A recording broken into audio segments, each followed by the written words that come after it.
right, a very good morning to you and you're welcome to the program. It's Good Morning Ghana and it is the 24th of June 2024. Gradually we're ending June. I think this month has gone really, really fast. I don't know if I'm alone. But you're welcome. We thank God for giving us yet another day to go through the issues of the nation. Let's go through the headlines of the papers first, and I start off with a daily graphic, and it says government releases 47.13 million for BCE. Manche launches homo cleanup. ICC throws out Micheletti in arbitration against Ghana. Year starts beep with 1,452 businesses. Quarter 2, graphic business Stanbic Bank breakfast meeting tomorrow. Ghanaian Times. Homo keep Accra clean campaign. Manche launches massive cleanup. 25 Greater Accra local assemblies to take part, sanitation offenders to be arrested. WAEC set to organize 2024 BEC receives 47 million from government. That's million cedis from government. Compassion Restoration Center initiates zero drug abuse addiction campaign among students nationwide. Year rolls out BEEP, that's BEAP, for 1,452 businesses. Targets to support 10,000 COIs, facilitate employment of 20,000 individuals. Daily Guide. Ursula launches foundation to empower youth. Man kills son. ICC dismisses Micheletti case against Ghana. Second NDC MPs cause chaos in Parliament. Or two MPs, you mean. Two MPs, NDC MPs cause chaos in Parliament. Kandapa in Bole over military youth clash. Crusading Guide, the new Crusading Guide. Ghana wins case at ICC as AG position against Micheletti is upheld by tribunal. State capture and NDC selective amnesia, part 4.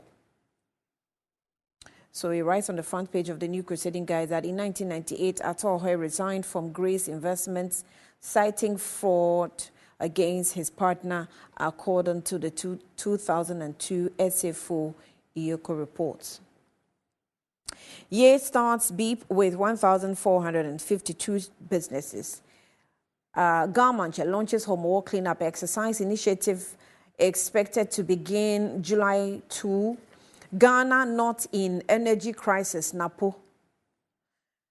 BCM Ghana Limited denies unfair treatment allegations. GFA sacrificed us for Heart of Lions. Olympics fans accuse Football Association over relegation. The Insight. Erectile dysfunction now a latent killer of men. So a practicing surgeon, Samuel Amadou, has reviewed how issues of erectile dysfunction is now causing havoc in many cases, problems with men potency. Will these days lead to the operating table? He said 95% of my patients initially had problems with potency. Unfortunately, doctors do not inform men about all the dangers of impotence and most often prescribe. Continue on page 8. All right, let me go on to other headlines. Accusation of bias, unethical conduct. Kujiragbe clan implores IGP to remove Ada East District Commander. A decade of grief. That's also captured here. And then the Informer newspaper, running mate for Baumiana, tops all. $5 million smear campaign against OSP exposed. Lagos embraces Zoom Lion in partnership to rid city of filth. Absenteeism in Parliament, Ghanaians unhappy. Clean to celebrate homo campaign. Manche blesses Jospon Group. The Inquisitor, who partners Baumia for 2000 2024. NAPO flies high again. Okay. In another credible survey after that of NIB. Cleaner Accra campaign launched. Ye sought 1,500 verified BIP beneficiaries. Deadly plot. SP to be accused of $5 million bribery. I like the headline, to be accused. Reverend Wengham visits Energy Minister Deputy. Now, the Herald newspaper, how NPP 2016 manifesto pledge influenced ambulance trial. Akufo-Addo Agyemang Menu, how Kumsin captured in procurement craze. Okudzeto Ablakwa dropped snit hotel bomb on a Greek minister. Rock City took part in acquisition bid without GRA tax clearance certificate. And that was said here on this platform. Coming up, Akufo-Addo Court of Appeal nominee caught up in child neglect scandal in UK.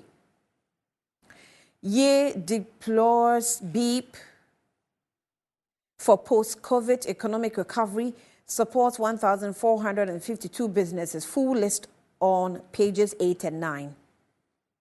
Energy Minister and then CBOD CEO shoots down GRA SML deal resumption.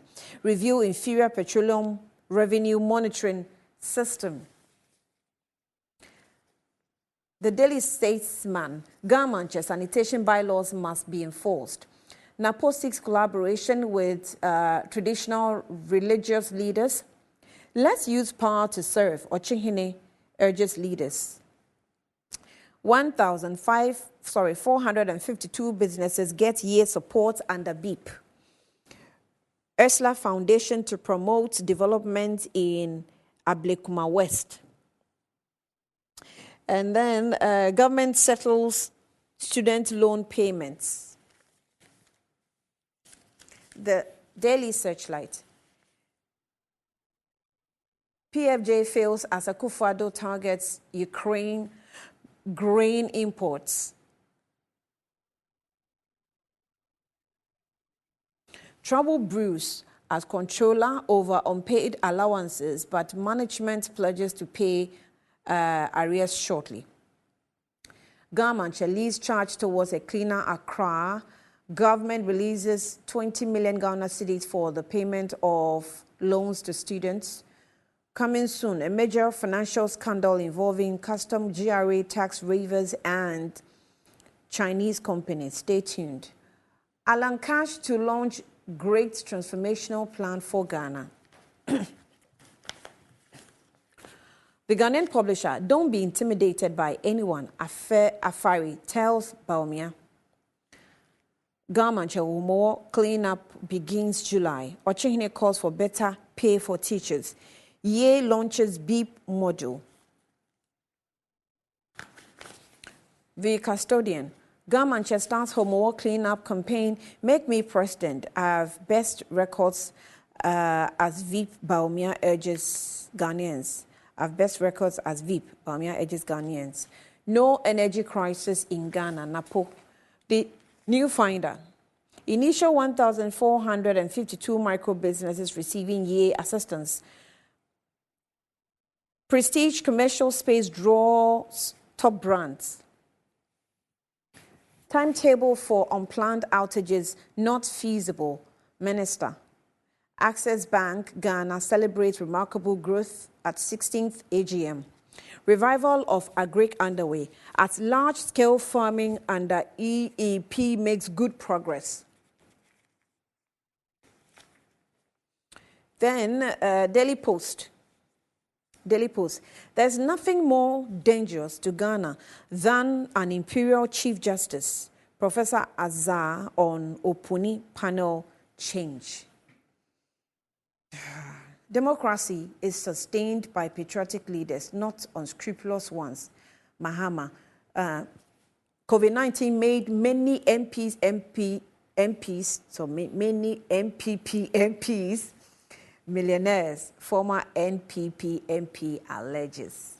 This is a tongue-twisting headline. COVID-19 made many MPP MPs millionaires, former MPP MP alleges. And that's all for the headlines this morning. Let's take a break. We'll be back shortly.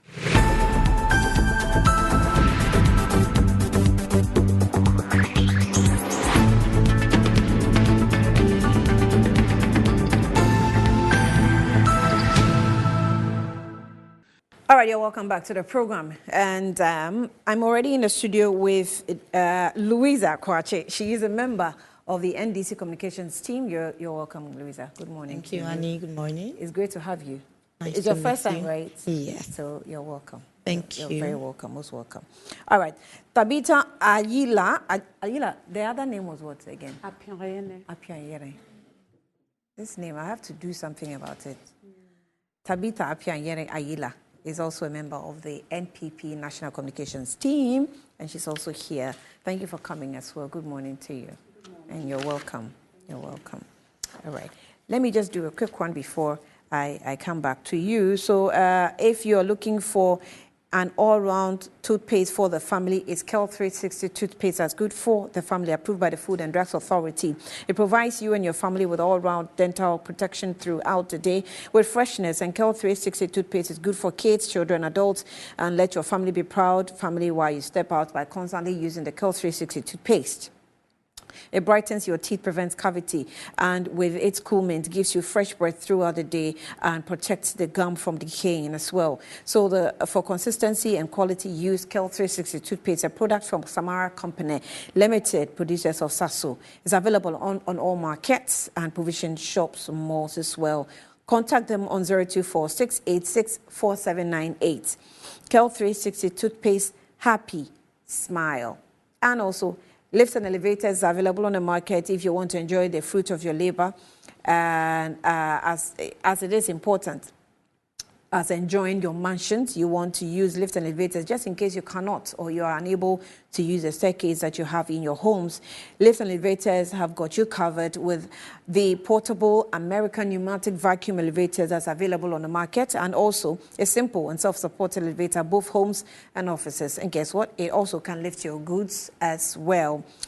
So wheelchairs can be fitted in it, and it comes in 3 custom-made modules. It's also affordable and can be installed in just 3 days. Lifts and elevators, as a commoner, call them on 0200-535-515 or email them on elevators@gmail.com, right, for your consultations and best solutions. All right. All right, let me just come to the guests. So you're welcome once again. Louisa, I think I'll start with you. There's something that's trending on social media. Well, it's taken an official twist now, and that has to do with some abuse or assault that the NPP says NDC supporters did to someone. I don't know if I should call the person an NPP supporter, yeah, when he attended a program where Mahama was speaking, and he tried to, say something oppose, and they attacked him.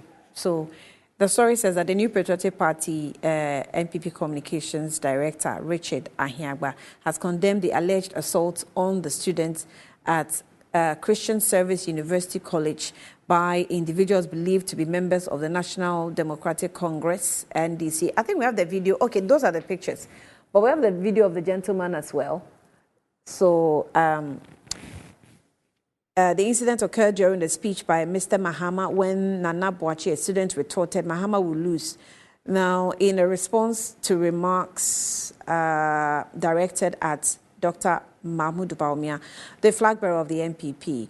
On Saturday, June 22, Richard Ahiagba visited Nana Boakye to express his support, and he emphasized that no Ghanaian should suffer such senseless and lawless abuse for exercising their right to free speech. It absolutely is unacceptable for anyone to be assaulted for merely expressing their opinion. So Nana Boakye did nothing wrong by disagreeing with the former president The attempt by the Ashanti NDC to downplay this issue is equally troubling. He called for immediate action from the law enforcement authorities, criticizing the police for their inaction in apprehending the perpetrators. It's deeply troubling that the police have not taken action to arrest those responsible for the vicious assault on Nana Boakye. So we demand justice for him, and through investigation into thorough investigation into this matter. The National Communication Director suggested that the government and relevant authorities must ensure the protection of free speech and hold those responsible for such acts. So I think we have the video. Nana Boakye gave an account to, I think, Joy FM. If we can have that video, yes. Is that the video? I'm feeling very weak. My head is very, very paining me, and this I cannot lift. I'm feeling very weak. My head is very, very paining me, and this I cannot lift my hand because I felt I've had some fracture here. So I'm waiting for the CCTV scan. Then I'll take the next step. Okay, that's Nana trying to express himself after the alleged assault. Do you intend to do anything about it as a party? Annie, Yes. Let me take the opportunity to say good morning to your audience for tuning in this morning.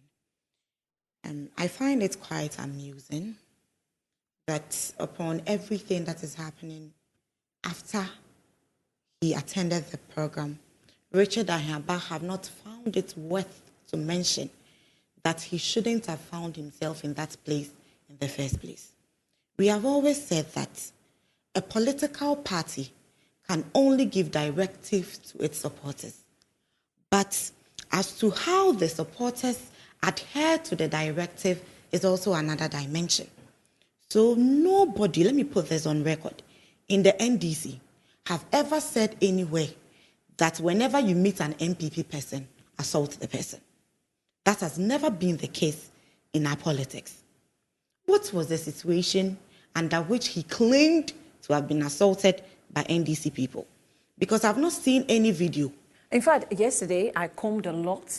Normally, this is social media, it serves us a lot, where you have random people using their phones at every situation. So I tried to comb. I couldn't find one. I'm not seeing any video, pointing to that. So he claims to have been assaulted. But I have not seen any video where there is an NDC member who is a known member, somebody in an NDC paraphernalia having assaulted him.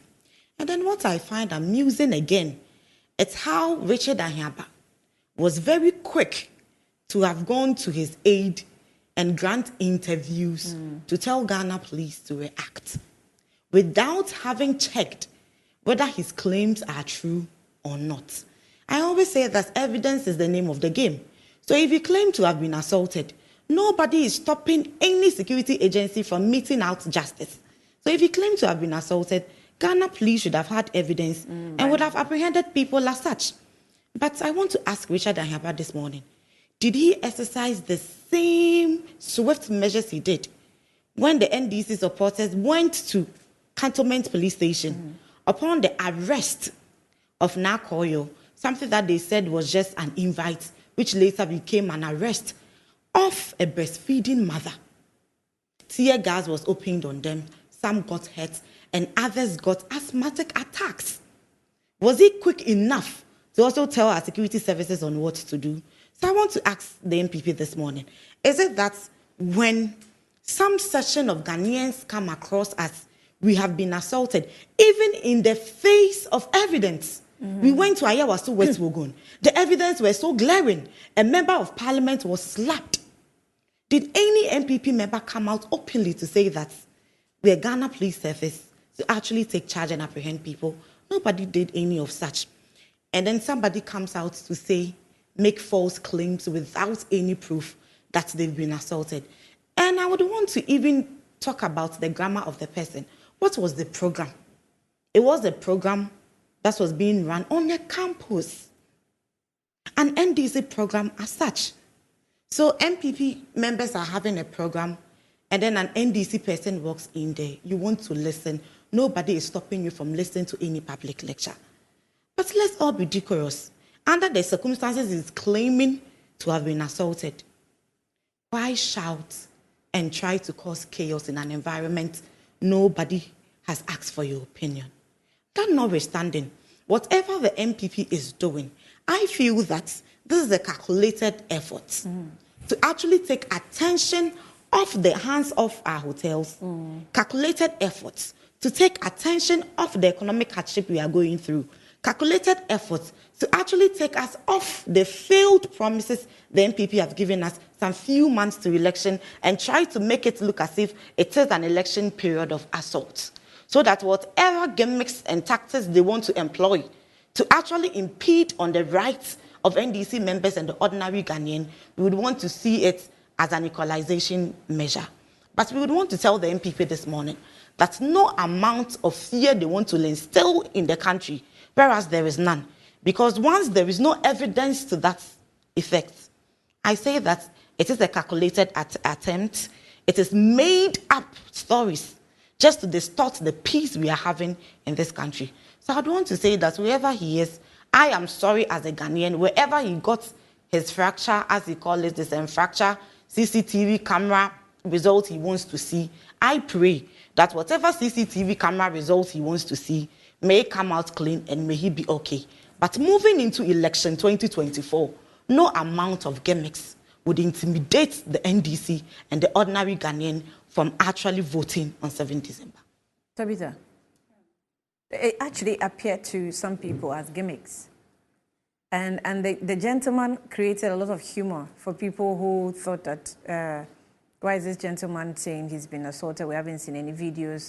The way he's even describing the whole situation, we watched the video, you burst into laughter and you're wondering how real is this? But because your official, has been associated with it and is calling for investigation, I'm wondering, what are we going to investigate? Yes. Good morning, viewers. This morning, I would like to take a minute or two of your time to talk about the program that the MPP has going on. When you go to Facebook, there's a page, the Bawumia campaign, where our Director of Communications for DMB's campaign, in the person of Miracles, Dennis, is hosting a program every Thursdays and Sundays at 5 o'clock. And so I will entreat people to tune in and listen to our scorecard, okay?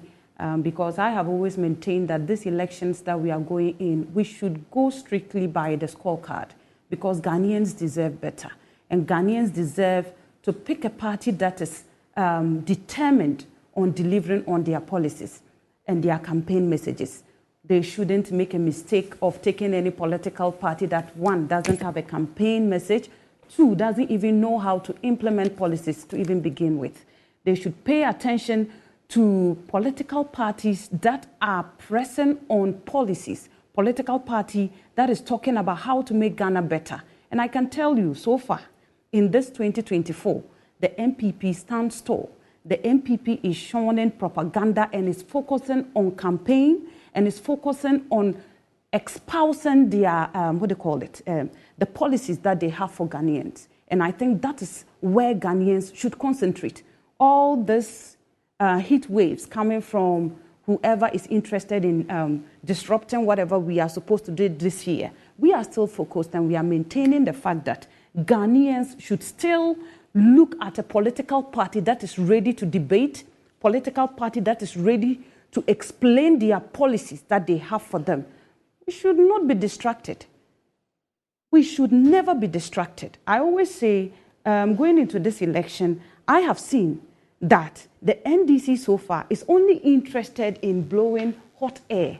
And normally when you even dig deep, you realize that they don't have anything. Now, with regards to the young man that was assaulted, this is really unfortunate. And to hear the defense coming from my sister, I felt so disappointed. Because see, I am a political person. So if I one day happen to enter a place where NDC is hosting a program, and maybe I pass a comment, does it warrant you to beat me up? Are you that intolerant? No, that is, and in journalism, No. you know what we're taught in The class? man was beaten. Hold on. Until they come out. Let me say this.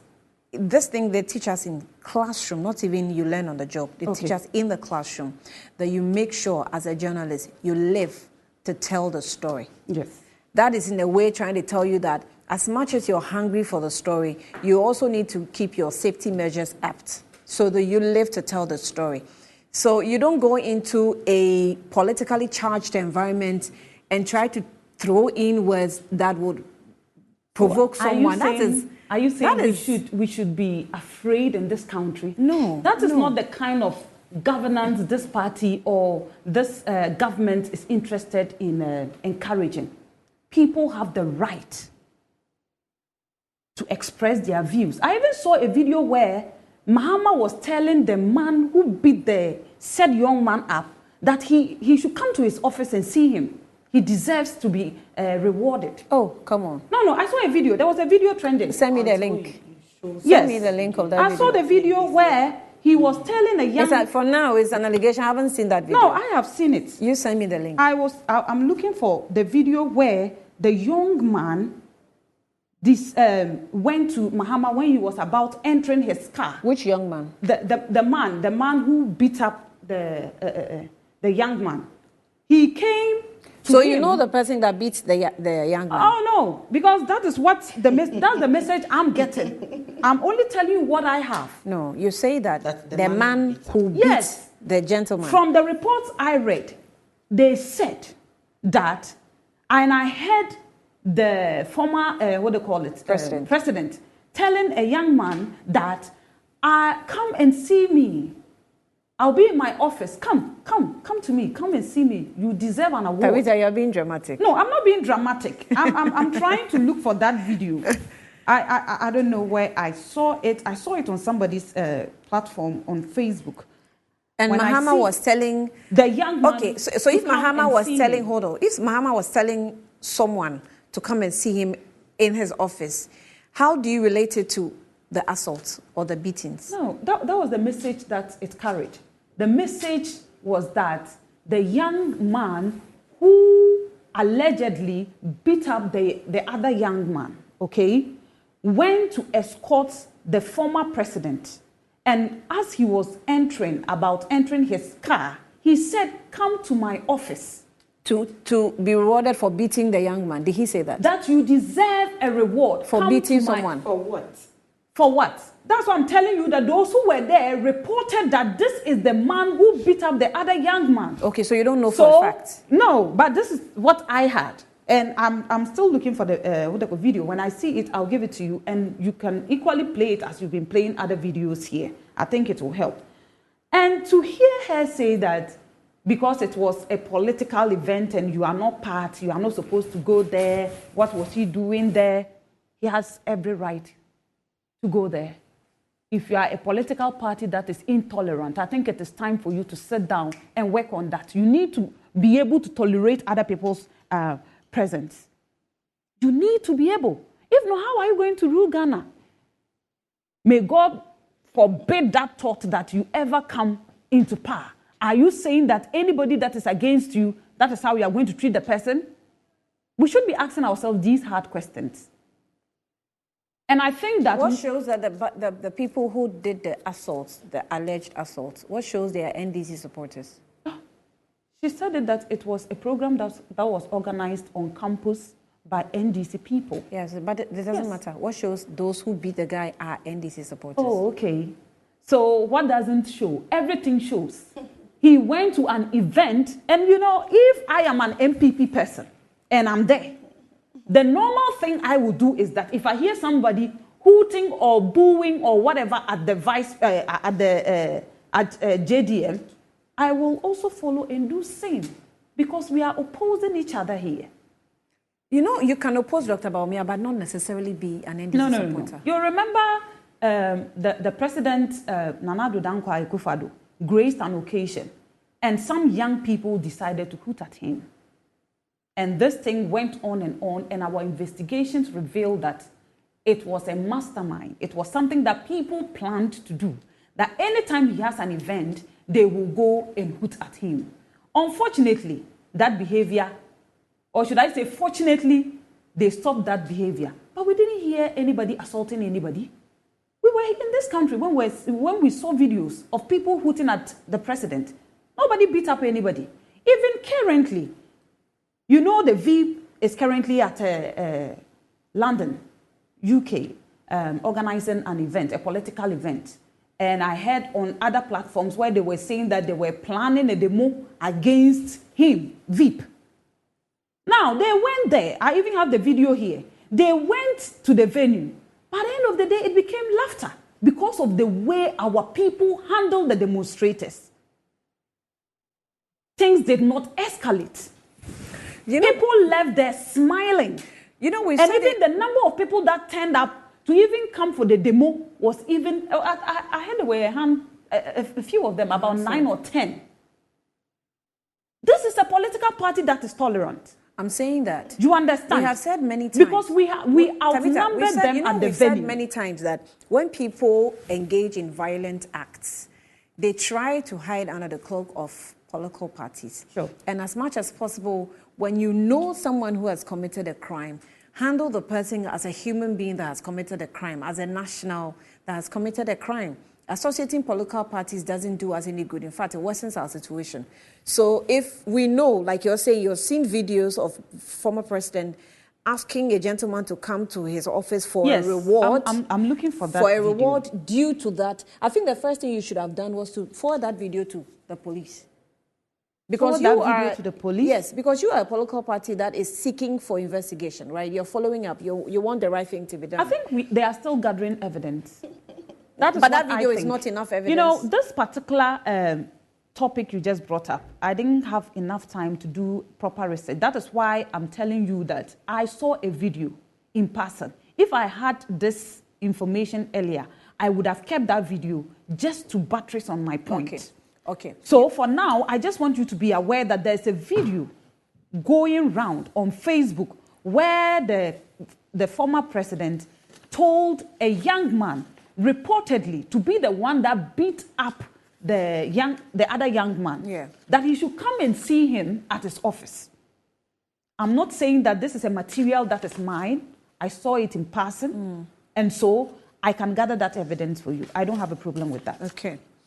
Okay. Well, let's go into the issues of. We just hope that that's still a case of investigation where the police is going to follow up and find out or look for the persons that carried out that alleged assault. We've been going on with the issue of the SNIT, and I think last Friday we had the honourable member for Northern constituency come on the platform to justify his claims. You remember the challenge that was thrown to him by Brian Achampong, justify his claims by releasing the tax documents and details that he acquired from GRA. Well, we still have some more issues coming up, and this was released on the 22nd of June. Response to allegations regarding encroachment and purchase of Labadi Beach Hotel's beachfront. This is Spartan Aves Limited, a leading name in the logistics and advisory services in Ghana, firmly denies the recent allegations of wrongdoing made by Samuel Ekudzeto Ablakwa. False claims by Samuel Ekudzeto Ablakwa. The honourable member has falsely alleged on various platforms that we breach the terms of a joint venture agreement we had with the Labadi Beach Hotel in order to encroach and claim ownership of beachfront land belonging to the Labadi Beach Hotel. The Honourable Member of Parliament claims we have capitalized on the political connection of our shareholders to gag the Labadi Beach Hotel and other stakeholders. The Honourable Member of Parliament also insinuates that there is something nefarious about an unsuccessful bid we put in to acquire a stake in the Labadi Beach Hotel. These accusations are completely unfounded and misleading. As an honorable member of parliament admits, most of the accusations he makes against us and our sister business are currently before the courts. We will not comment on the cases out of respect of the courts and our firm belief in the Ghanaian justice system. So while it is widely known that Spartan Ace Limited is one of the stakeholders of the Polo Beach Club located near the Labadi Beach Hotel, Polo Beach Club has neither denied Labadi Beach Hotel of its access to the beachfront nor interfered with the operations of the hotel. We have not taken over control of the beachfront land owned by Labadi Beach Hotels. Hotel. Now, the Polo Beach Club property. The Polo Beach Club is one of the many local businesses operating on the La Beach front. Mr. Kwable's shareholder interest in the Spartan Aves Limited, Press Express Limited, and Gold Coast Expo Limited, the three entities that have at different stages been involved in the creation and management of what operates now on the La Beach front as Polo Beach Club, has never been hidden and had been verified at the Office of the Registrar of Companies. Since commencing commercial operations, and Polo Beach Club has operated on the parcel of land distinct from the beachfront land that Labadi Beach Hotels uses for its guests. The Polo Beach Club has obtained the consent and concurrence of lawful owners and managers of the La Beach front to operate from the current location. So attempted acquisition of Labadi Beach Hotel. Spartan Aves Limited unsuccessfully tendered a bid for the acquisition of SNIT interest in the Labadi Beach Hotel. The bid was a competitive bid, which, with the backing of the reputable international financial institution and advisors, we wish to state without equivocation that at no point during this process did we engage in any illegal or unethical conduct. Spartan Ace Limited and Press Express Limited are fully indigenous companies operating Ghana's logistics and event management sector. We are proud to be part of the Ghanaian business responsible for hosting the Polo Club events, which have contributed immensely to the globally acclaimed December in Ghana experience and success of the Year of Return project since 2019. Regrettably, these false and baseless allegations made by Samuel Okudzeto-Ablakwa on this social media accounts and carried by several media outlets are part of the broader attempt to tarnish our reputation as a business and distract from our continued success.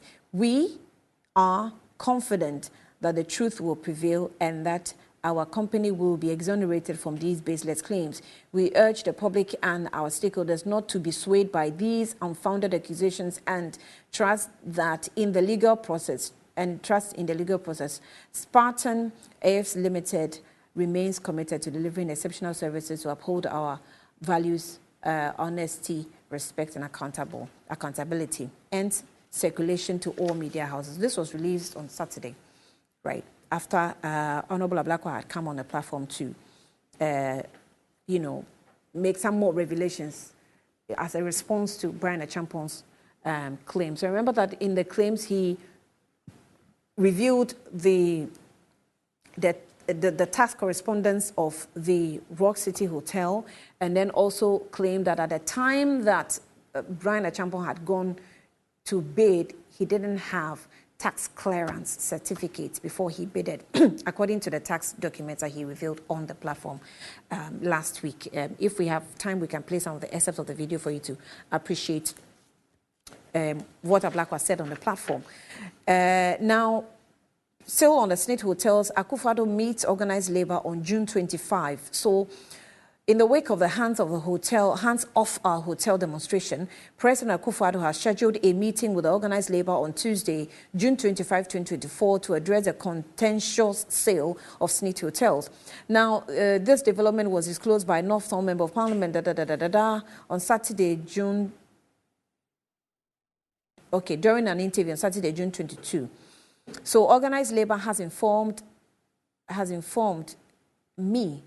That is, quote, has informed, me that President has invited them to a meeting on the 25th of this month, which is Tuesday. Mr. Blackwhite reviewed, expressing his hope that the meeting would not be an attempt to persuade organized labor to retreat from their position on the sale. Remember that on the day of the demonstration, organized labor was a part of it. TUC officials were all members of it, and they said they supported the call of hands off our hotels.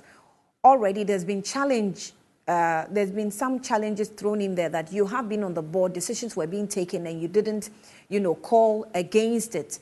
And they say, well, the minutes are there. We at Metro TV, we have actually spoken to the officials of TUC or organized labor. They say the meeting minutes of the board is there. If push comes to shove, we're ready to get the copies and put it out there. Minutes of board meetings are not just put out there.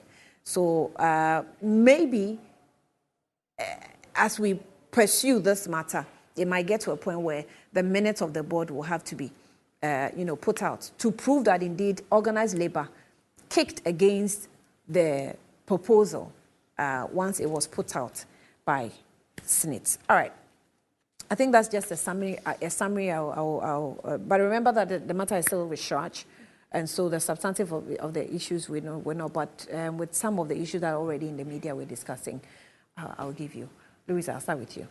And before I talk about the SSNIT issues, I would want to address some falsehoods that Tabitha sought to tell Ghanaians this morning. If I were to be a prophetess this morning, I think my church would have been booming with a lot of members by now. Because even before she spoke, I said that this is just gimmicks by the MPP to put this electioneering process into a certain perspective it is not supposed to be.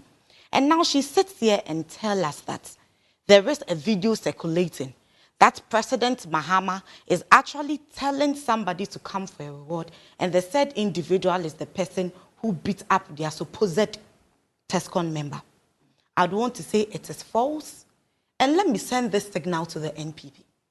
If they are marketing a product in the person of the flag bearer, Dr. Bawumia, who has no good track record to tell Ghanaians, if they are marketing a product who has sought to detach himself from every fails of his predecessor, if they are marketing a product whose track record is to lie, defend it with lies, and try to project into the future with another lie, I am not surprised that Tabitha is a product of that said flag bearer who is seated in this studio this morning to try and vilify President Mahama. For the records, President Mahama is not a new person in our political terrain. He has been a vice president and a president. And no Ghanaian can say that President Mahama is a person of violence. No Ghanaian can say that President Mahama is a president who rewards people for wrongdoing. And after all, she was asked to produce the video and she couldn't, claiming that she was not well prepared, but she was well prepared to deliver the lie she spewed in this studio this morning. I would want to tell the NPP that moving into this election 2024, I reiterate, no amount of gimmicks. And obviously, whatever gimmicks that was started by Ahiaba, the end product is what she told us this morning. Let us tag President Mahama as the person who has incited violence, and Ghanaians see him as a violent person. Under the NDC, when you people sought to tag him as incompetent, you deliberately called this man of valor incompetent severally. Then he wasn't violent. When all the security apparatus were at his disposal, he couldn't chase you people. This is to show that President Mahama is a president of peace. President Mahama is the president who has the vision to propel Ghana into the Ghana we all want. So if you sit here this morning and because you have hatched a grand scheme to tag him as violent. It is a lie. And until she produces that video, my legal team, they are also on standby. Whatever they seek to achieve. As she said, this election is an election of issues. So if you sit here and make damning allegations against a party's flag bearer, that you saw him saying that he's going to reward somebody for his violence, until they produce that evidence, whatever she is saying are from the pit of hell, just to tarnish the image of a man destined by God to take us out of the abyss her political party has driven Ghana into. And on the Smith issue, Annie, I was thinking that the press release by the said entities who are managing Polo Beach Club property were going to say that they do not have any case in court. Because obviously, from every document that was published by Honorable Okujeto on his socials, they were court documents.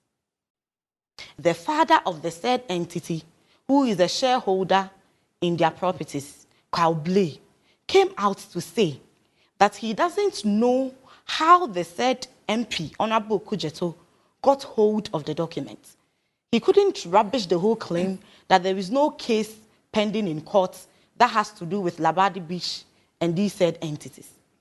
And my interest was spiked. He threatened him. My interest was spiked here, where they say that, I think it's the third paragraph under the false claims. Polo Beach Club has neither denied Labadi Beach Hotel of its access to the beachfront, nor interfered with the operations of the hotel. I believe that whatever the Honorable Okujeto sought to say was not that Labadi Beach Hotel was not having access to it. It was the dividends of whatever was happening there that Labadi Beach Hotel is not having a share of. So there are two separate issues we are dealing with. So the mere fact that they admit in this press release that their case is in court, where from the lies? Because whatever document Honorable Okujeto put out there was court documents. And it's the same case they have made reference to. So if there is this case in court, why now come say that these claims are false? And as we always say, when there is a case in court, we don't have that authority to actually determine the outcome of the case. But I believe that this is a press release that is released based on a rush to quickly detach themselves from the anger of Ghanaians. And just to want to say that whatever documents the Honorable put out there is false and all that. I always say on this platform, every platform that I find myself on in the media space, that the NDC as a political party is a political party that gives opportunities. The NDC as a political party is a political party that wants to see the ordinary Ghanaian become rich and self-sufficient so they can take care of their basic needs. So if an entity is running a business in Ghana and it is legal, nobody is on any witch hunting spree. But if you are an entity that is running a business at the expense of the Ghanaian, you are robbing off the returns that a Ghanaian entity is supposed to get. In this case, a property for SNITs. And we know that whatever Labadi Beach earns out of that property is what transcends into the kind of allowances or stipends that pensioners get at the end of every month. So this is an issue of state interest, an issue of public interest. So it goes beyond their entity's interest. So whatever the case is, I would want to say that the outcome of court would determine whether it is false or it is true. So the point is, these patterns is actually using a property of Labadi Beach. Its dividends must be benefited by Labadi Beach. Exactly. Okay, that's the point you want to make. Now, the question, now, the issue really, I think it started and it's expanding into other areas where all stakeholders of the deals are now coming on board. It started with the Member of Parliament, Brian Achampong, who owns Rock City. And I think Honorable Ablakwe's worry, which he has said, in fact, court issues from Jacob Ejebilamte's court issue has indicated that he really doesn't support government officials going after state properties. I think that is the matter that we are now dealing with. Now, the argument is there's nothing wrong with a government official engaging in business. Is that really the point we're making? Are we saying that government officials should not engage in business, or we're saying that government officials should not go after state properties because that is an issue of conflict of interest or borders on conflict of interest? So, Annie, in the petition that was sent to the presidency after the demonstration, one key thing to note was that the member of parliament actually added that there is a private member bill that they want the president to assent to, and which states that no politically exposed individual or a politician should be allowed to purchase state assets. I believe for that, people who are in favor of this state capture have not read. What this is saying is that whatever has happened in the past is gone. Leadership is supposed to be progressive. Leadership is supposed to give pragmatic solutions. So what it is that, Annie, if I am a politician and I am appointed to run a state agency, I have politically exposed persons in the persons of my family members, my friends and allies. And I run calculatedly, run the government entity down under the guise that if we declare it as a state asset that is running low on profits, then we are going to sell it. We turn around and one of us, who is a politician, buys it. Are we doing the country any good? So what it is that then we will sit down and hatch a plan as politicians. Let's run this state entity down. One of you should buy it. At the end of the day, we make it better. And we earn the profit for ourselves. Mind you, whatever Brian Echampo is seeking to buy, the shares are 60-40. So he gets the majority of whatever profit that we are going to earn from those hotels. And that notwithstanding, if we would want to talk about the outcomes we want from this hands-off a hotel demonstration that is ongoing, it is simple. Government entities should not become properties of politicians, period. Because they have the tendency, under the conflict of interest, to run state agencies down and become the sole beneficiaries. Where do Ghana earn its revenue to run the country if it happens like that?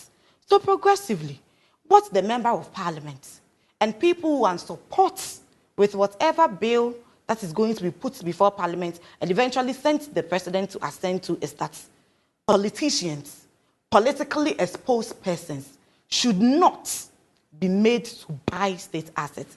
Because if you are the one taking care of somebody, and then at the end of the day, you tell us that the person is ill and this is the outcome of it, we believe you because they are the one taking care of it. At the end of the day, they say it loses and who ends? And I found it also very amusing that in all the videos you played earlier of Brian Echampo, it is clear that they said Labadi Beach Hotel and the others are running at a loss.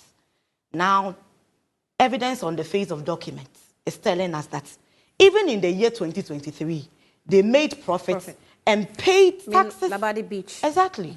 And paid taxes to the government of over 25 million Ghana cedis.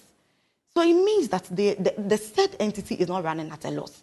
So if the said entity is not running at a loss, why are we in a hurry to sell it off?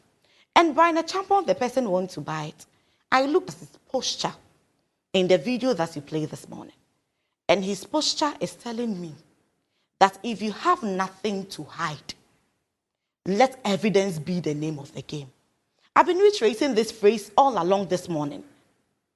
You have documents that says that your Rock City never filed for any taxes losses with the GRA. Bring your documents. The Honorable Lokujeto have published the document he got from GRA. What is stopping him from publishing his document? And to borrow the words of the NPP, go to court. If he feels that the Honorable Okujeto is publishing falsehood and it is tarnishing his image and that of the Rock City, the courts are opened. Nobody has locked the courtrooms. But he's saying that you have taken the issue or the matter to Shraj. What called for demonstrations? What called for... Shraj is pursuing and is investigating. So why the need for... And that made him feel or makes him feel that you are just hating. Annie, nobody is hating anybody. If you are in a state where your debt to GDP ratio is 84%, it means that you cannot service your debt. You have become insolvent.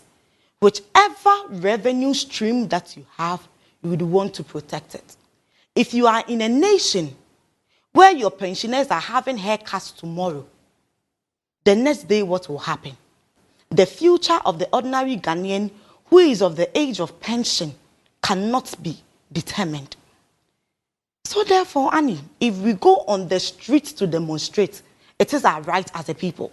And to tell the president that Ghanaians put a premium on the sale of those hotels to Brian a champion. So I believe that going on demonstrations have never been wrong in this country. If it were wrong, then the president stands accused because he has actually organized the most demonstrations of any individual in this country. From the Kumi Prekon, which he is still alive. From those tax incentives that he claimed were the problem then, and he ran on the streets telling Ghanaians that he wants to be Kumi Prekon. We are in his era, and he has introduced a lot of taxes. So if going on the streets to demonstrate was a crime, then President Akufo-Addo is to be arrested. Okay. You're still watching Good Morning Ghana. Tabitha, so I don't interrupt you, let me take a breather. I'll be back, and then you take a bite. We'll be back shortly.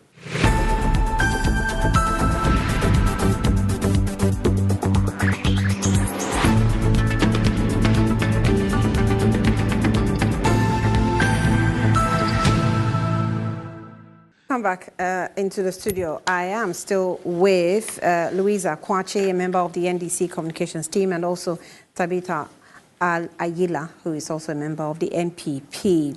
Now, Ayesoko, Betway Cash Out is giving you more control over every thrilling bet you place. Enjoy the biggest and most reliable cash outs in Ghana on Betway without hassle. Sign up today on betway.com.gh. Terms and conditions apply. It's not for persons under 18, regulated by the Gaming Commission. Betway gets way more. And also, Blue Jeans Energy Drink is still available on the market, having been here for 20 years.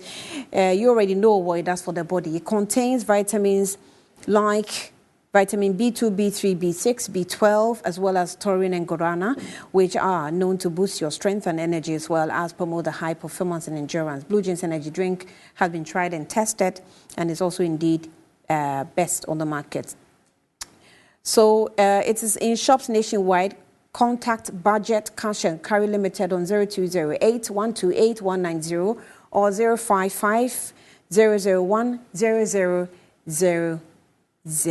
Blue Jeans Energy Drink. Power your day. Well, Tabitha, let me come to you, but before that, I'll capture a few messages.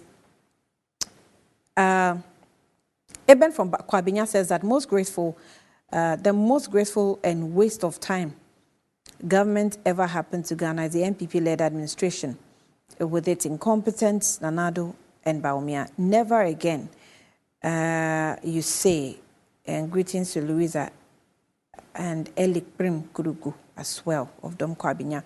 But Treadle says that, good morning, Annie. Our beloved country, Ghana, grapples with challenges of poverty, inequality, and infrastructure development. Ghana's future depends on John Dramani Mahama's leadership. The 24-hour economy will fix the broken economy, which will create more jobs with a proven track record of driving progress in innovation. Mahama's leadership is poised to unleash a new wave of transformation that will propel Ghana towards a brightened future. Treadle said that in Annie. Mansa Musa from UK, Annie, Brian Achampong issue, we've gone beyond the legalities of who is right and who is wrong. This is another case, one too many. I watched from UK Labour MP Mr. Paul Boateng's address at the 2024 UPSA Annual Leadership Lecture, in which he stressed on quality leadership deficits in Africa. Leaders are not supposed to grab everything for themselves with such brazen impunity. Ghanaians are simply overwhelmed and would want these things to stop. Good morning from Mansa Musa from UK.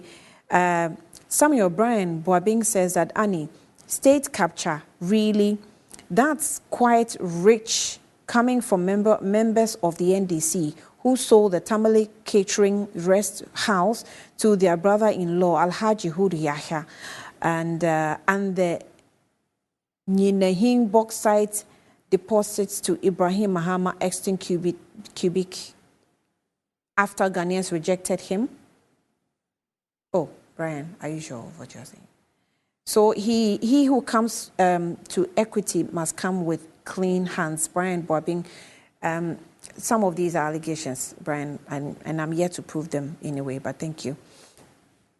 Annie, the defense of the NPP communicators and Brian Achampong himself has made me believe that Nana Ado's Bawumia cabinet supported this transaction, and the president and his vice president endorsed a shameful act. That is why they have been able to cut. Oh, they haven't been able to be caught since day one, you say. Brian says fact. Okay, Brian, thank you. But Henry from Koforidua says that the NPP-led administration and Dr. Bawumia came to steal from Ghanaians. It's as simple as that. The future is pregnant, you say. But Chumbuafo says that, good morning, Nanabia, please, let's for a moment imagine a scenario where during the SWR NDC administration, it is established that Honorable Fifi Kwete and the Agric Minister had bought 4 divested hotels whilst at post. How would the moral society have reacted when it would have come to light? Why are we blaring all the lines of conflict of interest and justifying it without any shame? Is this just not common sense argument? Please, our debt to GDP ratio is expected to reach 94% by the end of 2024. Let's just hope that it doesn't, because 2024 has not ended yet. But hi, Annie.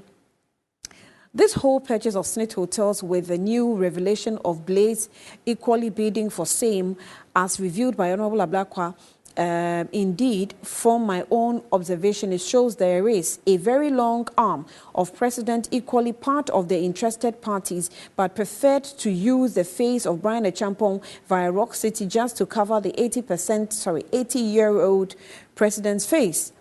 So either way, should the Blaze had won the bidding too, same long arm president would have persisted. We all must not but take note that the long-standing friendship between Freddie Blay and Nanado. Point is, Brian Achampong is just a small fish in the purchase. Question is, why is the president very, very quiet and not coming out to stop the purchase if he is not directly involved? Why is the state capturing by Nanado and his cronies? So sad. Papa Bisu sent that in. Annie, okay, thank you. Thank you for your message.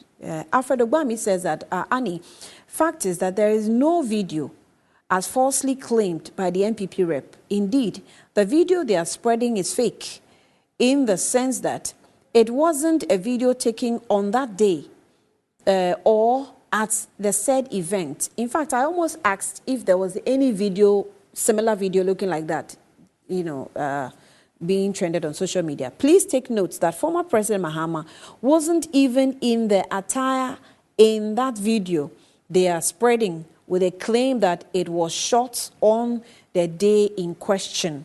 Okay, thank you. We'll take note. Just if I come across that video, I'll check. Morning, Annie. Super morning to the ladies on the set this morning.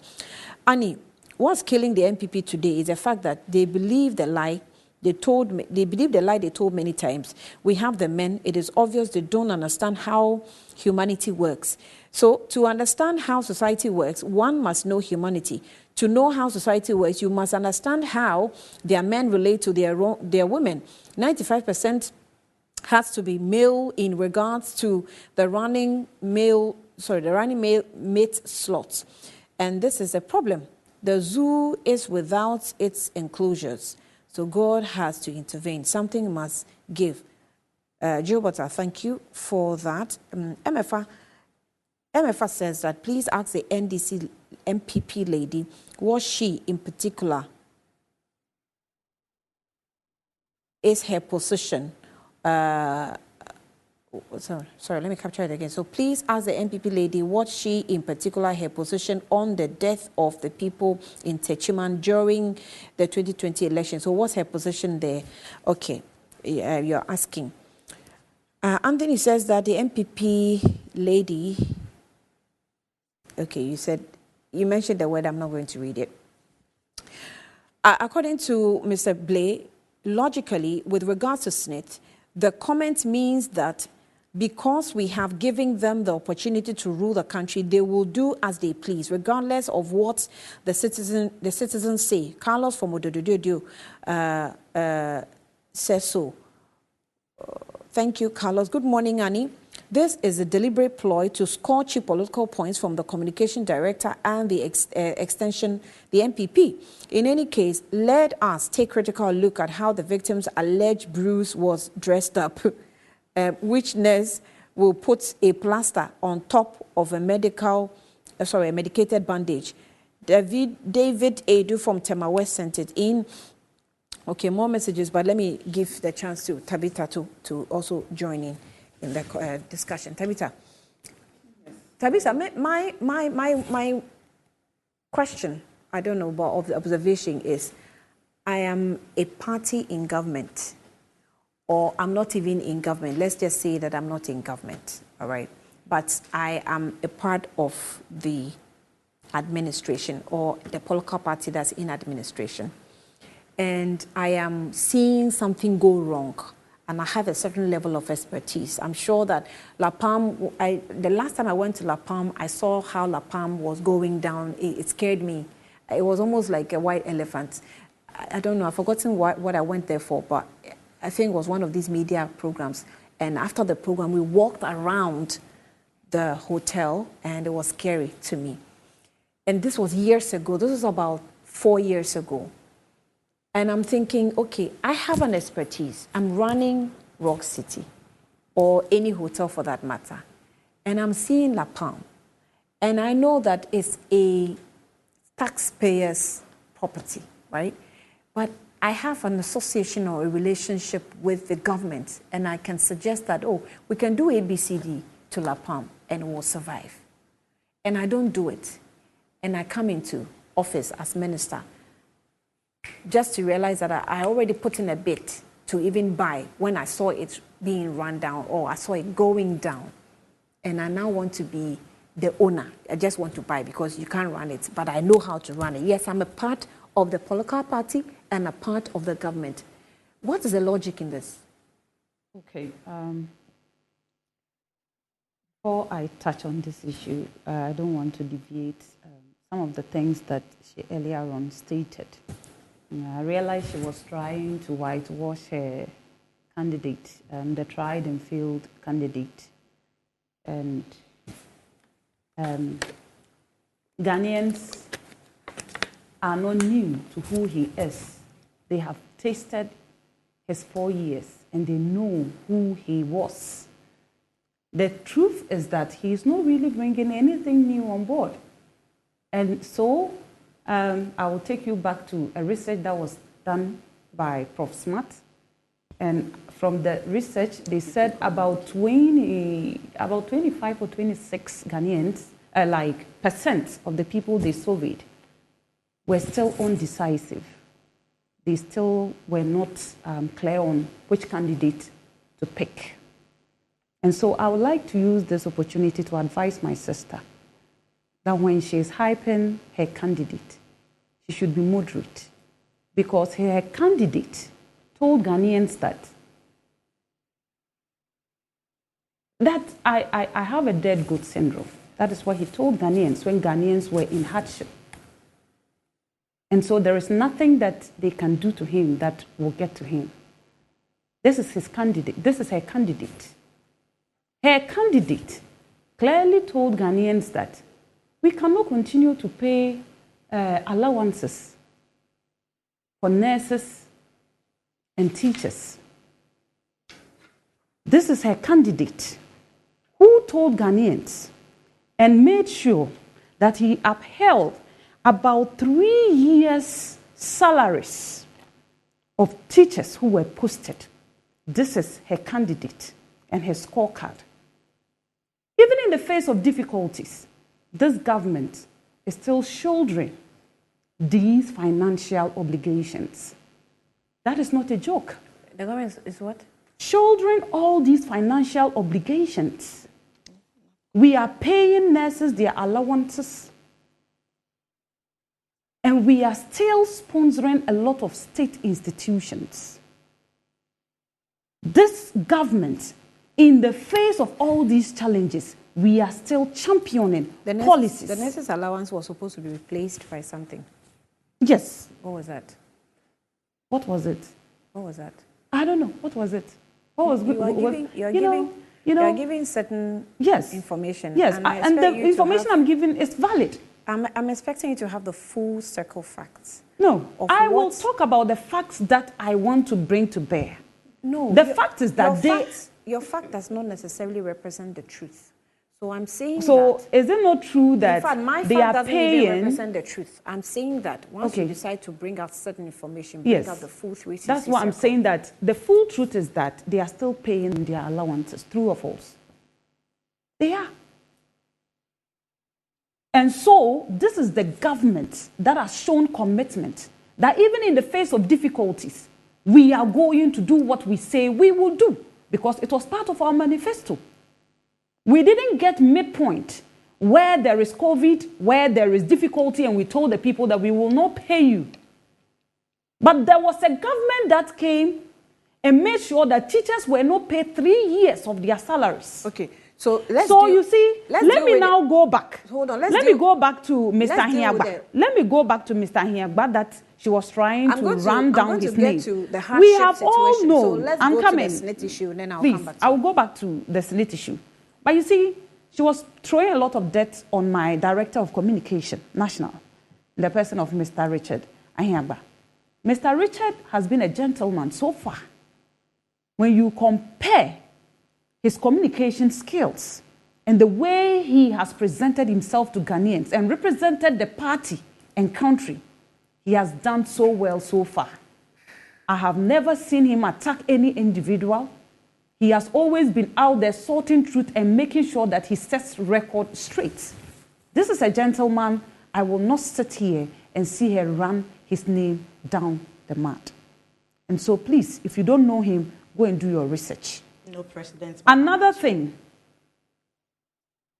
on the pages of the Labadi Beach hotels and other matters arising, let me use this opportunity to give a little information, throw a little light on what is going on and what is currently on the table for us to discuss.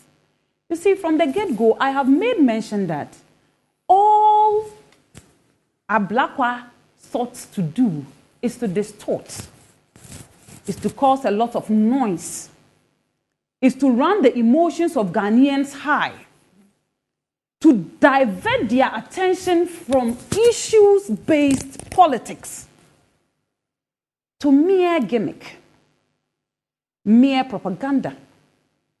If you look at this Senate thing, I took my time to read through. I have a document, if you are interested, I can send it to you, which Senate compiled, where they said they started the whole process in 2018, and they had good reasons for doing so. Now, when they opened the international, because it was an internationally done, where international bodies also expressed interest. And after they did the bidding, 6 companies came up. We have Rock City, we had another local firm called Yao Ado Development and Co. A host of them, there were 6. And out of these 6, there were also 6 hotels that they wanted to sell. Now they decided to put these hotels into lots. What they did was that each lot contained 2 hotels. Now you realize from their report that Mr. Brian was the only, or should I, let me not say Mr. Brian, let me disassociate him from it because it was Rock City. Okay? Rock City was the only company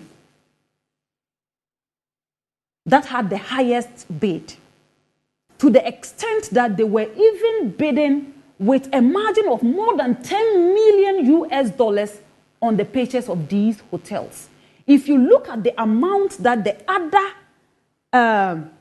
people, those who expressed interest, their companies, the money they were given for these hotels, you realize that so far Mr. Bryan is the only, Rock City was the only company that made or gave good money to the excess, as I indicated earlier, of 10 million US dollars.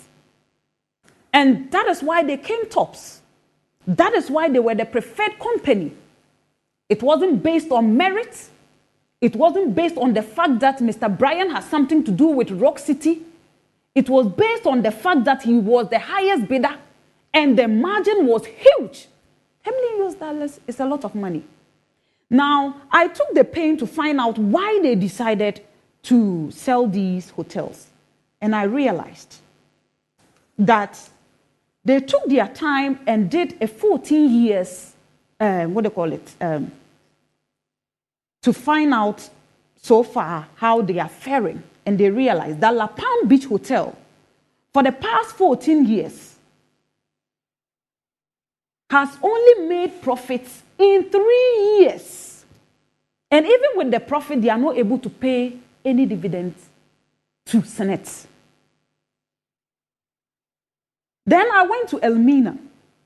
I realized that Elmina, out of the 14 years they investigated, they realized that they had losses in 9 years out of the 14 years. And even with that, they were not able to pay dividends to Senate. Buzia Resort, out of the 14 years, they also made 9 years losses without paying any dividends. Now, Royal Ridge Hotel also had 8 years of running losses, not paying anything to Senate. And out of all these, they have even gone ahead to borrow over 200 million from Senate to run these companies. And so far, not a dime has been paid in the form of dividends to Senate. Let's not forget that Senate contributors are Ghanaians. Myself, I'm seated here, I pay my Senate, the dues, or I'm part of Senate. One day, if God allows and I go on retirement, I will be going to Senate to take my whatever that is due me. Now, if I pay these monies every month and Senate is investing into a hotel that is not giving anything in return, then it means that indirectly, the interest that I would have accrued is also not anything to go to write home about. My investments are going down the drain. The over 200 million Ghana cedis that was invested in Senate has not been paid yet. It is still in arrears. And so, if these state institutions are running at a loss, and Rock City is saying that I will come in and take 60% of the shares or stake of these hotels and run it alongside. One thing we should understand is that if they make any gains, Senate contributors will still gain because they have 40% in shares. There's a win-win situation here. And so, if you are saying, as you were trying to portray or put earlier, that maybe in terms of management, the people that are managing, who are ordinary Ghanaians like myself here, are not running the place well. And probably Mr. Bryan thinks that one or two things can be done to ensure that the place is well run. Yes, if he goes there and he puts in that effort, Senate contributors still have 40% of shares. And maybe we should be, as Ghanaians, we should use this opportunity to talk to ourselves, to be careful with the way we handle state properties, state resources as Ghanaians, the way we handle them. We should pay close attention. I can tell you for a fact that if it were to be a foreign company that was coming, because some time back, from my research, I realized that some time back, Senate privatized some of their properties with international bodies, but they didn't see anything and they left. Now they are doing it again. So if in some time past they did same and didn't see anything, and the investors left, and now Senate is saying that let's look for another private person, and this private person happens to be Rock City. So what is the problem? You see, if you observe the whole thing critically, you realize. Smith, you sitting here as a Ghanaian, are you not worried? I am worried. You are not worried that even SNIT failed to give us reasons that led us to where we are today as the properties that they are giving away for sale. What's led us into that area in the first place? So far, SNIT has not... SNIT always stand up and get up and sell for their inability to manage properties? Must they always take us there? I mean, if a private person can come up and say, I can do it private, and a whole government machinery or state machinery cannot manage a company, then where are we? Are you not worried that and that is where the conflict of interest arises, where people are not even appreciating the concept. If we say that it's okay for businessmen to go into government state purchases, right? And there's nothing wrong with it. Do you know what's going to happen in this country? The state will end up owning nothing because there is no legal framework that controls, that determines, that will tell you whether or not you have the right to purchase or not. And now, a lot of the argument is based on morality. A lot of it. But of course, there are also some other legal provisions that have been raised by Honorable Ablakwa, and I'm sure Shraj will determine all that. Are you not worried? Because like I said, I am a member of a political party that's in government. I am worried. I have expertise. I see that in the area of my expertise, something is going wrong.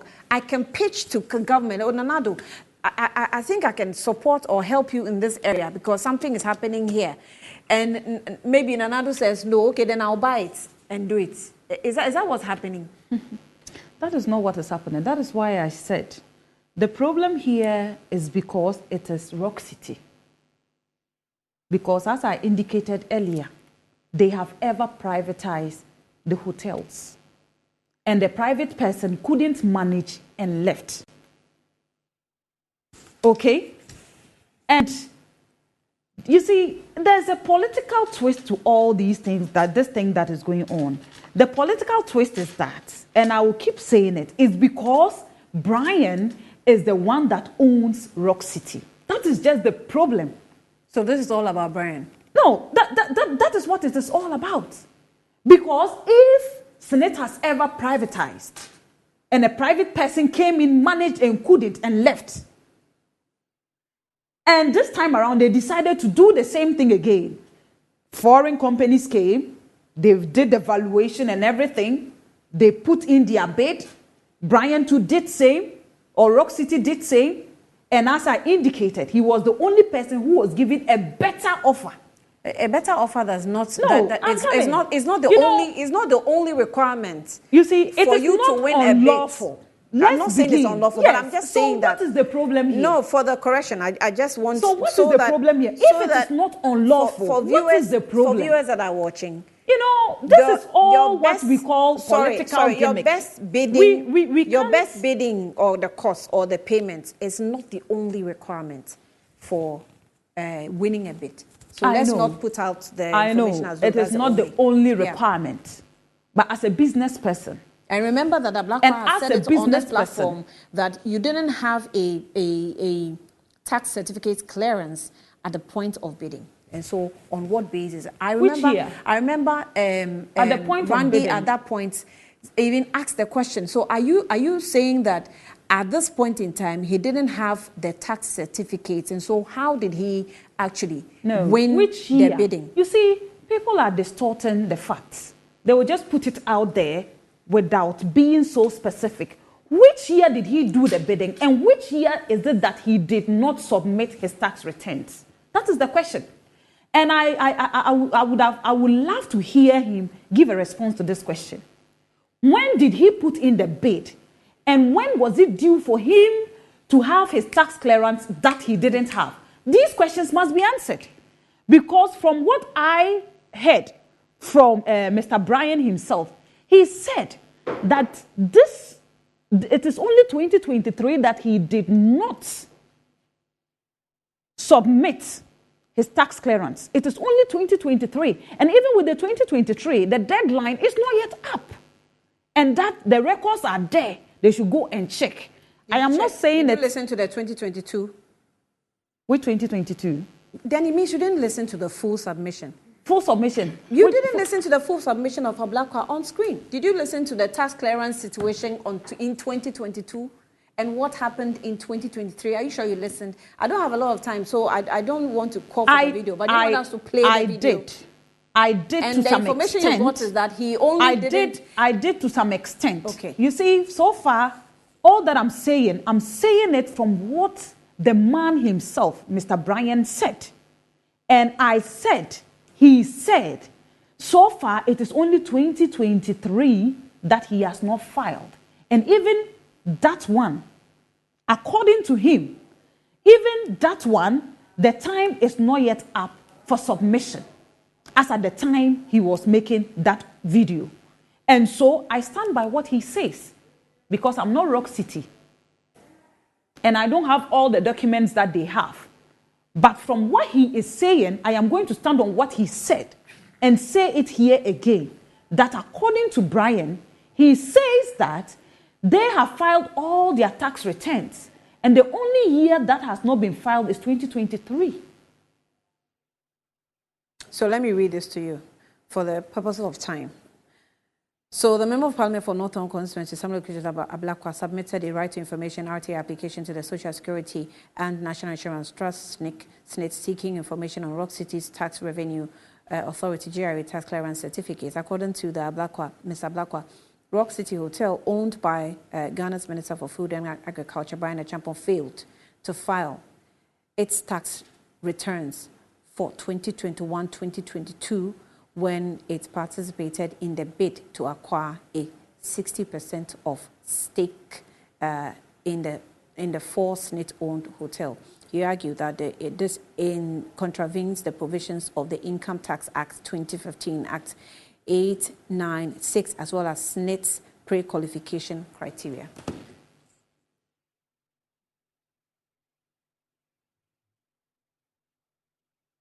Sorry, who said this? Sorry. It's a report. It's a news report. A news on report. What Ablakwa has said. Yes, on what he said. Yes. That is why I'm saying that it, we it cannot... failed to tax its, file its returns 2021-2022. That is what he said. That's not what he said. That is the information he got from GRA. GRA? Yes. That's the information he got? Yes. I don't have that document, so I can't speak to it. Okay. Okay, that's fair. But I have what Mr. Bryan himself said, and that is what I will repeat here. Okay, I mean, that's fair. That's fair. I can't say, because I can also give you any document at all and say that he has filed. But I won't say that, because I am only going to say what the man himself said, and I stand by what he says. And so the purchasing, that's why I said, you see, the problem is not that SNIT is privatizing those hotels. The problem is that it is Bryan who is buying. You don't see that there's a problem with that privatization. There's irregular price. I mean, there's nothing wrong with privatization. There's really nothing wrong. If you manage to some extent and you see that, you see, we are not actually making people appreciate the fact that it is going to be a shared thing. It's shared. And so if there are losses, they both lose. And if there are gains, they both gain. Why are we not talking about that one? Why are we not saying that the taxpayers' money is being sunk into these hotels and they are getting nothing out of it? Why are we not talking about it?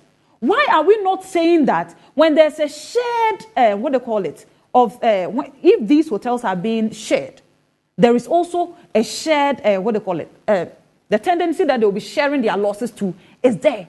And even he will be the person to lose more. Why are we not talking about those ones?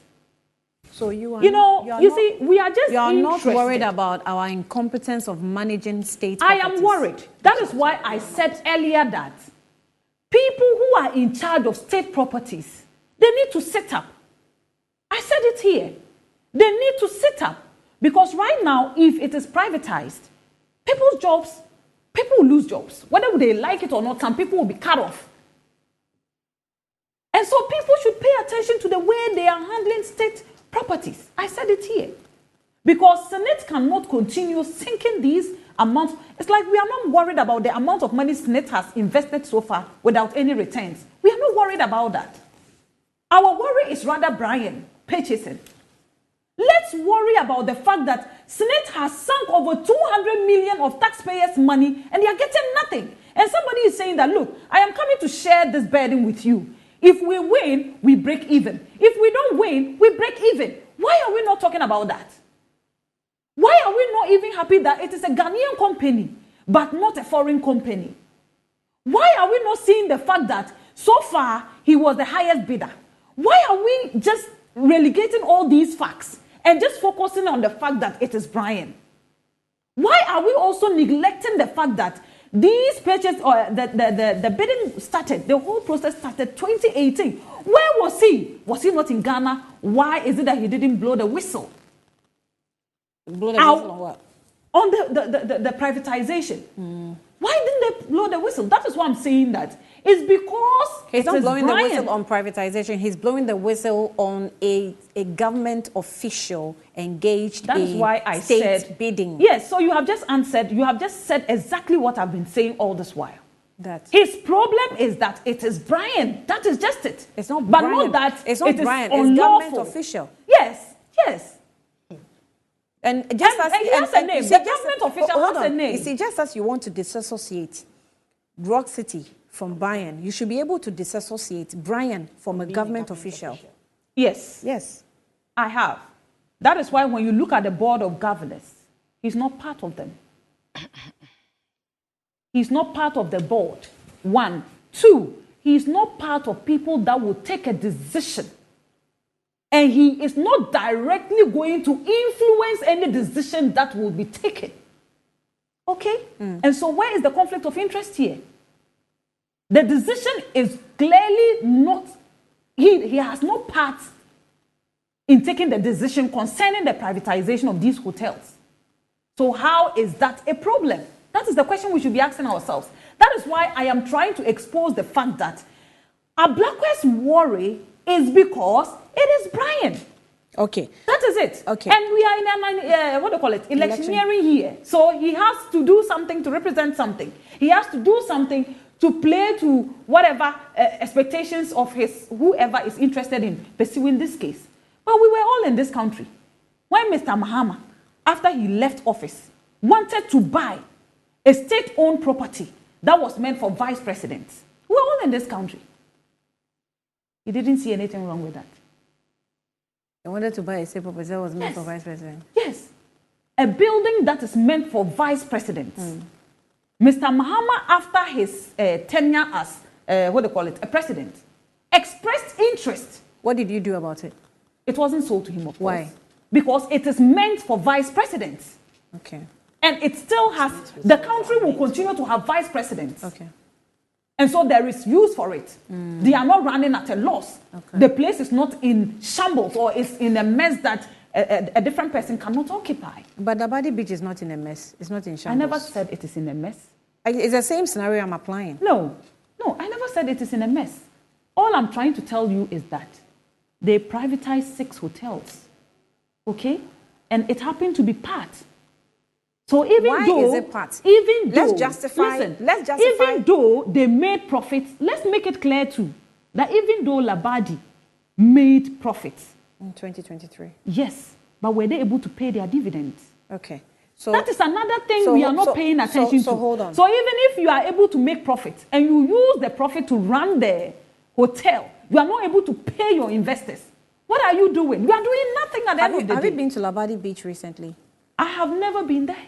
You've never been there? No. So you don't have a visual appreciation? I've passed, like, I've taken the road on Labadi, I've seen but I've never entered there to appreciate how it looks like and everything. I don't have that picture in my mind. Okay. Okay, then I'll hold on to my question. But Tumbuafo says that, Annie, please tell Tabitha that she nailed it. She's right. It is Rock City and Brian, a minister of state, fleecing the public of its assets. It's called conflict of interest. The last time I checked, why is that so hard to understand, Tabitha? You're asking. Hamid Haruna says that John Mahama was supposed to be housed by the state as former president. He asked for the place to stay and not to buy. Hamid is the one giving us a clarity.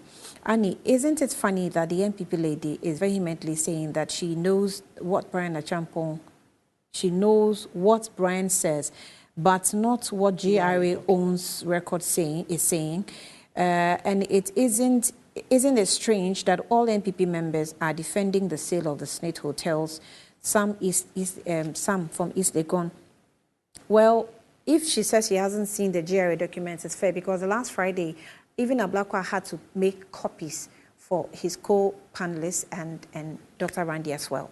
So if she hasn't seen it, I mean, you can't say much. It's fair. So Moses says that. So she doesn't even know Labadi. This your text is funny. I don't have to know. You don't even know Labadi and you are defending it like that. Okay. How other people will say Sabon Shiga. I don't know Accra that much. So okay. Nana Frimpong says that President Mahama never wanted to buy any property belonging to the state. Please kindly tell the lady to get her facts well and stop these lies. Good morning, Yefua. Good morning to you. Martha Musa says that you may ask. Okay.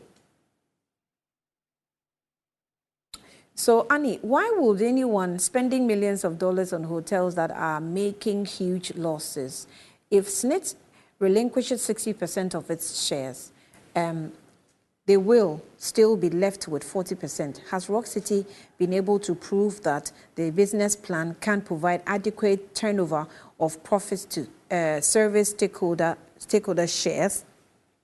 And those are some of the considerations in procurement processes. That's why I actually earlier indicated that it's not just how much you're bidding, you're buying the bid for. It's also other factors, and this is also one of them. Okay. Mark from USA says that, okay, good morning, Annie. On the SNIT sale of its hotels, Honorable Brian Achampong, while it may not be inherently wrong, it raises several ethical concerns. So it says, 1, conflict of interest. Government ministers are responsible for making decisions that benefit the public, not themselves. Buying state properties could create a conflict of interest, prioritizing personal gain over public good. 2, inside dealings. Ministers have had access to non-public information, giving them an unfair advantage in purchasing state properties. 3, nepotism and cronyism. Ministers may favor family or friends in the sale of state properties, perpetuating corruption and nepotism. 4, undervaluation. State properties may be sold at below market prices, depriving the state of the revenue and enriching ministers. 5, lack of transparency. Such deals may be shrouded in secrecy, hiding the true nature of the transactions from the public. 6, inequitable distribution of resources. Selling state properties to ministers can concentrate wealth and power, exacerbating social and economic inequalities.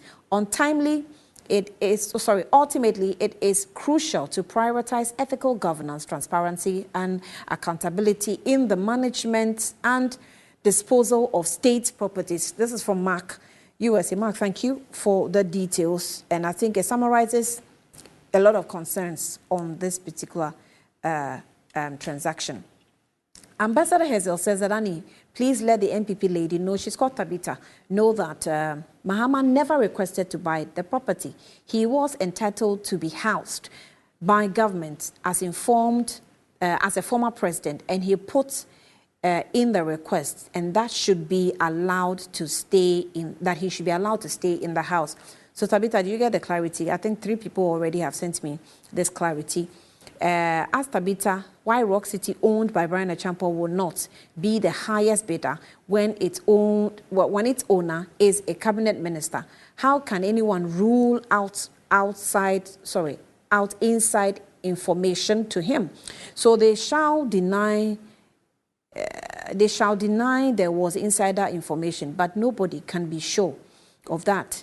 And this and more are the reasons why government officials should never be involved in a transaction to acquire state assets. Lawyer Eric Alifo is the one that sent this. Elvis says that, Annie, kindly correct Tabitha. President Mahama never did not offer to buy that accommodation. He is entitled to an official accommodation as former president, and he requested to remain in the official accommodation. He never requested to buy it. Tabitha, I think this one you will not repeat it anywhere because they will chase you with the facts.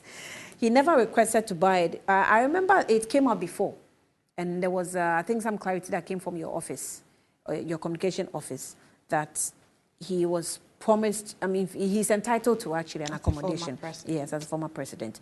So this one says that let's us even forget about Samuel Okudzeto-Ablakwa for now.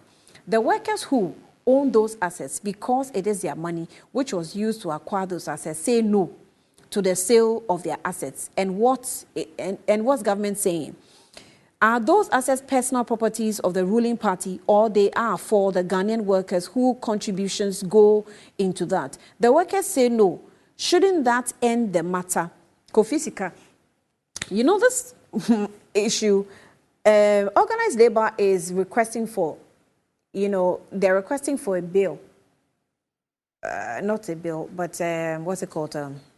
They're requesting for amendments to the law so that the representation of organized labor will outnumber government reps on the board. And that is also some request that's coming. I'm hoping that they can push it as they're meeting the president tomorrow, because it borders on legal, issues. So, Annie, the NPP lady is misleading the public. She should speak to the facts. Mahama never said he was going to buy Bangalore Trados. Thank you for that. All right. I think just a quick one. I don't know if any of you have seen the various videos on social media of people going to buy things, items, and the prices are skyrocketing, and then they'll video and come and put them on social media. And I see your people using them a lot because it's like it's representing the reality on the ground. Tabitha, I'll start with you. How are you, going to... I know that we are trying to get out of COVID and its ramifications, but the situation is really, really, really out of the roofs. If you go on the market, sometimes you even have seen people return home with their money and not buy anything. Annie, see this situation. There are times that I feel a bit concerned about the way some people handle this inflation that is currently going on. Let me first of all make it clear that food inflation is a global problem. And quite apart from that, we also have the majority of our people heavily dependent on imported food. which is also another burden on our city. Now, I remember clearly when the president cautioned us that Sikampedede, and some people don't understand. Now, he says Sikampedede doesn't mean that literally money doesn't like noise. But at times, rumors alone can cause people to increase prices. Look, there was a time, this fuel situation, some, fuel stations refused to sell fuel just because they were waiting for them to bring the new prices so that they sell and make more profits. The hoard. Yes. I remember some time back in Ghana, there was an era where a military leader decided that he was going into the markets to deal with market people who were over inflating prices of food items and hoarding food. Let's not let this behavior repeat itself, because I can tell you for a fact that people just sit in their shops, and when they hear that they have increased this, they won't even go to the market to confirm. They will sit exactly where they had it and increase the prices there. So as much as possible, let's be moderate in the way we handle inflation, especially when it comes to food. It is a basic need. We should be careful with the way we play politics around food. So this you're because saying... I remember I think a month or two ago, I heard it on the radio that Accra women will begin to sell kenke, will begin to sell pepper alongside the kenke, which was never true anyway. But some people put the news out there and they were making the news go viral. But people are selling pepper alongside kenke. You don't know? I'm yet to. There are kenke sellers who put shito in small, the small That is containers. If you want additional.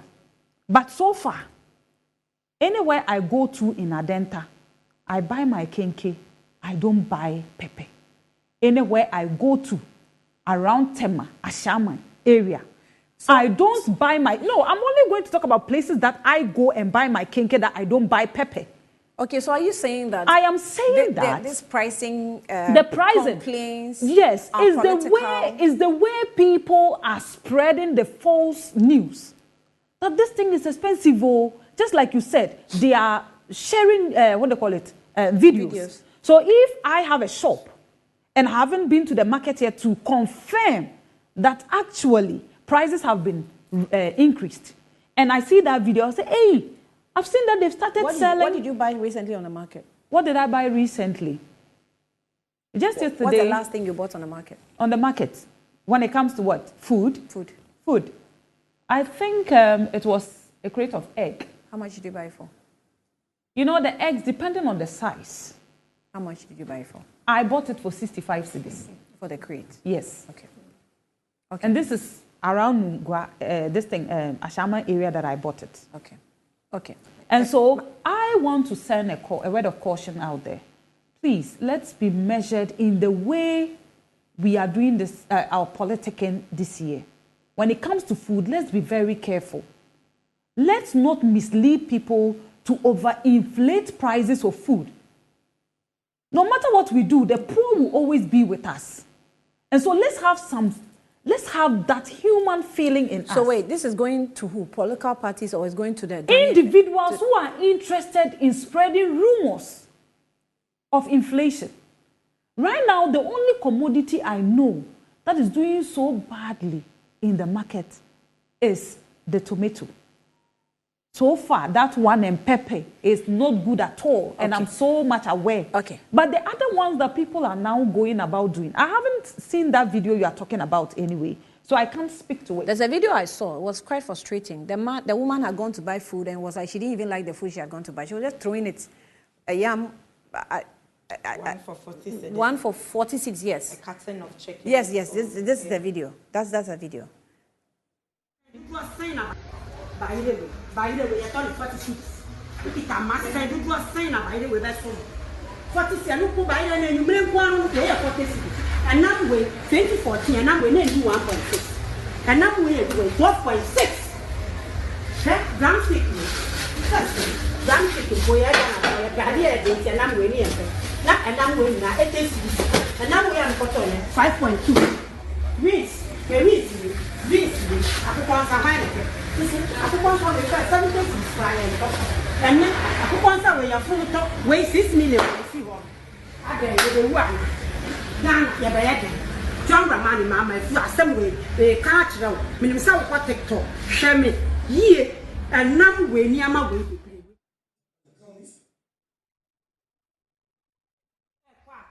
Wow. I listened to her and she raised a yam. Now, let's not forget that yam is a seasonal food. It's seasonal. And so when it is out of season, you should expect the prices to go high. Even in areas where they cultivate these crops, when it's out of season, it can be that expensive.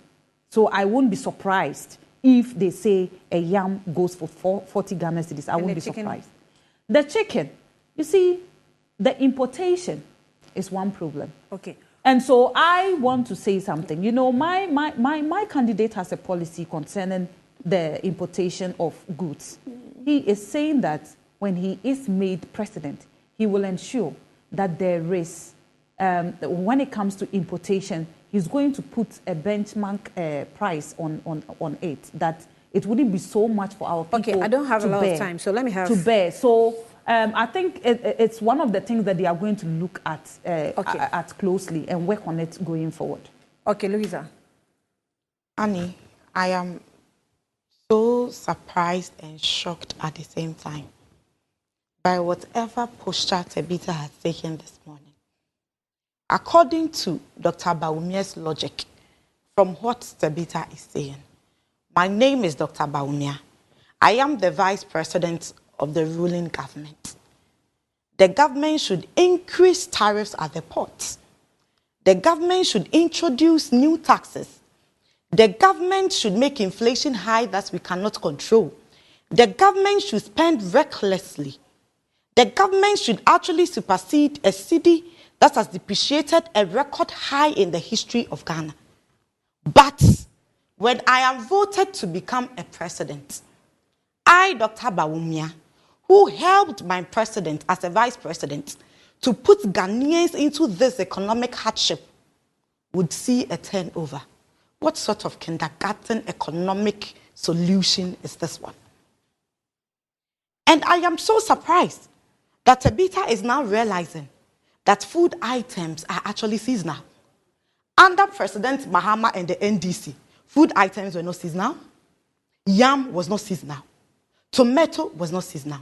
Annie, the problem with economic hardships, particularly with the food inflation, that the NPP is failing to recognize is that there are lots of farmlands that have been converted into galamsey sites under their galamsey campaigns. Hey, I didn't even think of that.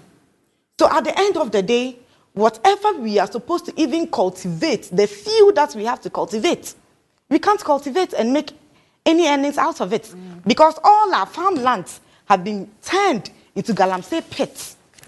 The second aspect of this food inflation is that, Annie, we would have to spend a lot of money to import. And when we are importing, you know, we import with dollars.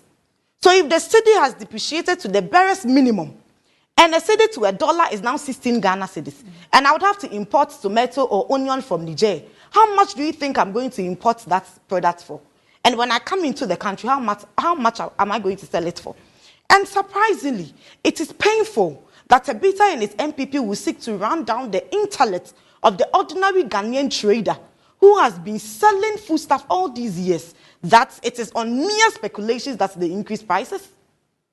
So somebody at Kaneshi Market this morning will just sit at Kaneshi without knowing the price of food items, without even knowing that this is the amount of money I bought the food stuff for. And I have to add this amount to it so that I break even or get my profit margin. And that they would have to sit in the market and just wait for anybody to come and make mere speculations, borrowing the worth of his own flag bearer. when the economy is weak, prices of food items will keep exposing you. The painful part of this whole thing is that even if the prices of these items were increased and we have the purchasing power to even buy, then at least we know that we are surviving in this country. And in this country, we are not surviving. It is just by hope, just by the power of God. That is the economic situation of Ghana. So in Ghana, we don't have any economy. We have just by the power of God. Because according to the Ghana Statistical Service, the unemployment rate in this country right now, we have over 2.6 million of our labor force who are unemployed. So you wake up in the morning, prices of items have increased, and you don't even have anything to do. They claim they have created jobs. And this morning, one of the materials he gave us when we came, coalition of NAPCO trainees, and they are saying that they have not been paid their stipend for how many months now? So you make somebody become a NAPCO core or whatever they call it, you have not paid the person. The person gets up every morning and goes to work and comes back on borrowed money for transportation. They come back home and don't pay them their stipends. How do we expect them to feed? And on the trainee allowances, it took a student to actually remind the vice president that for all the 3 years she had been a student, she had never received a stipend. And what did the vice president do? 3 months out of 3 years. And we call that pragmatic solutions. I always say that the MPP is well versed in the fact that let's impoverish Ghanaians. Some few months to elections, let's give them something to feed on, treating Ghanaians as if we are slaves in our own country. Funny enough, they want to attribute everything to global crisis. I mean, when COVID-19 came, we were the least hit if you want to compare ourselves to the global markets. What happened in China? How many people lost their lives? They want to compare Russia-Ukraine war. What missile came to Ghana? In any case, the Ukraine government, that we want to cry foul more than them, their economy is actually on the rise. They recorded growth in 2023. What is happening in Ghana? And with the COVID-19 expenditure, and I will say thank you to IMF, because under the IMF conditionalities, they were forced to publish the Auditor General's reports on the COVID-19 expenditure. And what did we see in that expenditure? In that expenditure, people from the Ministry of Information paid themselves 151,500 Ghana cedis as allowances that they were not supposed to be paid, because those allowances were going for people who are health workers and who are actually in the face of risk. In that report, we paid for vaccines that we never received. We spent millions to pay for vaccines we never received. Under that same retrieve that money. Good. Under that same report, the buffer stock paid for an invoice of an excess of over 1 million, when in fact the invoice was 40 million and some coins, but they paid 41 million.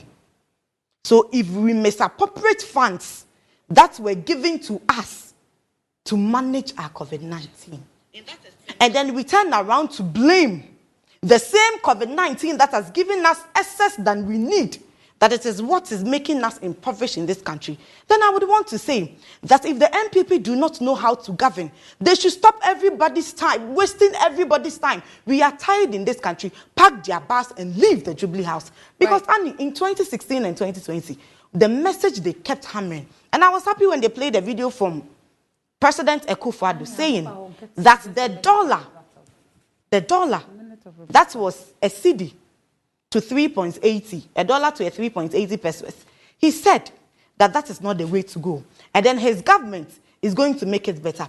So whatever we are experiencing now, I say, is poor leadership, reckless spending, and corruption based on the facts that were in the Auditor General's report. Okay. So, and if you ask me this morning, if times are hard, President Mahama is saying that under the 24-hour economy, that feeble minds cannot die suffer.